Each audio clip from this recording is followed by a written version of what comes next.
Assalamualaikum warahmatullahi wabarakatuh. Apa kabar anak-anak? Bagaimana kabar kalian hari ini? Ibu harap semoga kalian selalu dalam keadaan sehat dan selalu dalam lindungan Allah Subhanahu wa Ta'ala. Bagaimana anak-anak? Kalian masih semangat belajar? Hari ini kita akan mempelajari tentang zakat.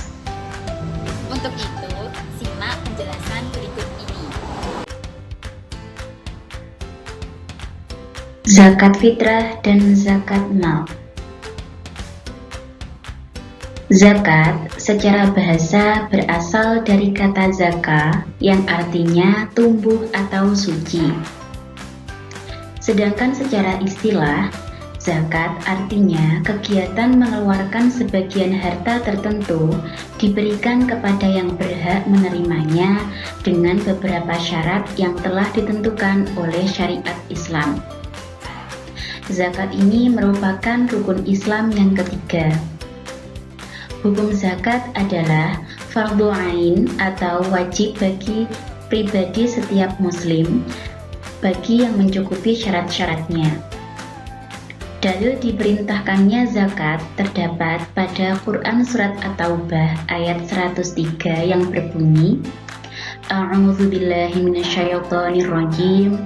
Khudh min amwalihim shadaqatan tutahhiruhum wa tuzakkihim biha wa sholli 'alaihim.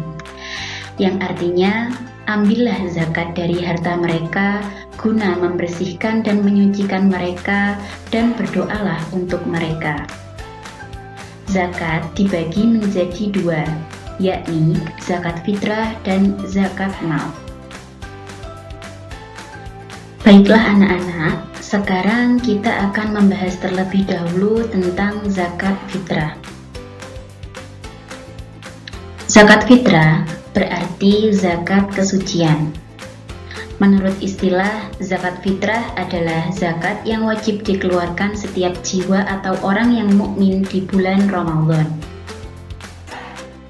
Hukum zakat fitrah sendiri adalah wajib bagi semua umat Islam, baik dari yang besar, kecil, laki-laki, perempuan, dewasa, budak, maupun orang yang sudah merdeka.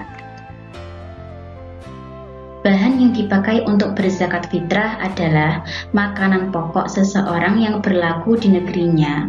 Misalkan kita sebagai orang Indonesia, makanan pokoknya adalah nasi yang bahannya terbuat dari padi dan diolah menjadi beras, sehingga zakat di negara Indonesia berupa beras. Ukurannya adalah 1 syak sama dengan 3,5 liter atau 2,5 kg beras untuk ukuran di negara Indonesia.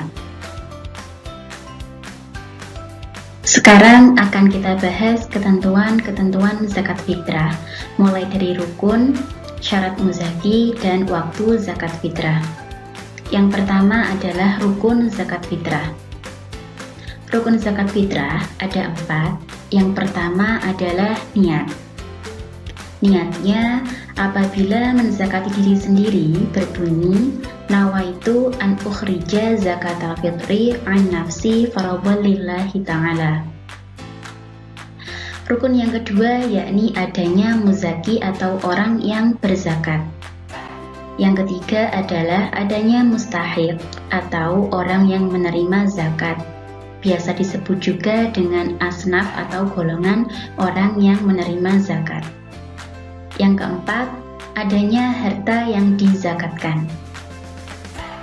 Yang kedua yaitu tentang syarat muzaki. Ada 3. Yang pertama adalah beragama Islam. Yang kedua, mengalami kehidupan di bulan Ramadan. Misalkan saja apabila ada seorang bayi lahir pada malam Idul Fitri dan termasuk di akhir bulan Ramadan, berarti ia mengalami kehidupan di bulan Ramadan, sehingga orang tuanya wajib membayar zakat fitrah untuk anak tersebut. Syarat muzaki yang ketiga yaitu mampu membayar zakat. Maksudnya di sini adalah orang tersebut masih mempunyai harta lebih untuk makan dalam 1 hari dengan keluarganya. Yang terakhir yaitu waktu zakat fitrah. Dibagi menjadi 3. Yang pertama yaitu waktu takjil, yakni sejak awal sampai akhir bulan Ramadan.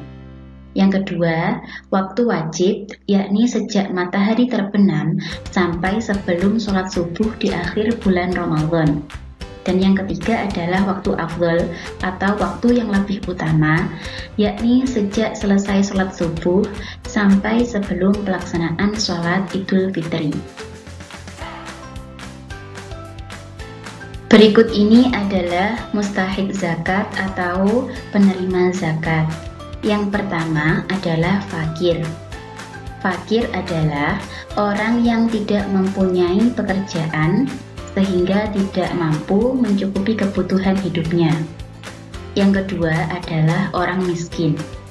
Orang miskin, dia masih mempunyai pekerjaan namun tidak bisa memenuhi semua kebutuhan hidupnya.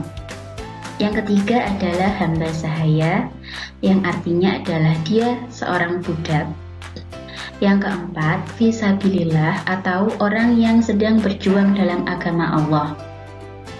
Yang kelima adalah amil. Amil artinya panitia penyaluran zakat. Yang keenam adalah mu'alaf atau orang yang baru masuk Islam. Sedangkan yang ketujuh adalah ghorimin atau orang yang mempunyai banyak hutang. Dan yang terakhir adalah ibnu sabil atau orang yang sedang melaksanakan perjalanan dan perjalanan tersebut bukan perjalanan untuk maksiat. Biasa disebut juga dengan musafir.